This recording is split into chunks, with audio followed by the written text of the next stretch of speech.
Ay, Gilasa baxsan, Gilasa bax. Bura Göyçay rayonudur. Göyçayın Hüngürt kənidir. Həyətə girirsən, fikir verin, baxın ağaclara. Çal gilaslardır. Bu Kırımdır deyəsən, bundan yaxşı mürəbbə hazırlayırlar. Bunlar hamısı balaca ağaclardır. Çoxdur, bu bağda çoxdur belə ağaclar. Problem nədir? Yağış burada imkan vermir ki, gün çıxsın, bunlar şirinləşsin. Belə dadı tam şirin deyil, biraz kəm şirindir deyə. Gilası yemirlər. Bax, dərib yemirlər gilası, ağacda qalıb ki, quşlar yesin. Niyə? Dadı çox şirin deyil.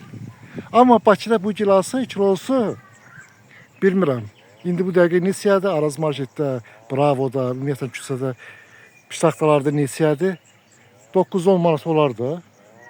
Camaat orada yanından baxıb keçir, köç götürüb keçir, uşağını alıb yedizdirə bilmir. Amma kənd yerində baxın, qalır bax belə. Bir şərait də yarada bilmirlər. Necə olur şey, bax bu gilaslar gedib Bakıya, piştaxtaya çıxa bilmir.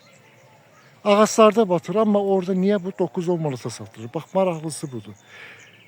Kölnü gilas istəyənlər, gəlin Göyçaya. Göyçayın bağlarında bax budur. Təbiət yağış vurur deyə, tam istədikləri şirinliyi ala bilmir deyə cəmaat öz bağından dərib yemir. Bax, gilas ağacda belə qalıb, quşlara paydır.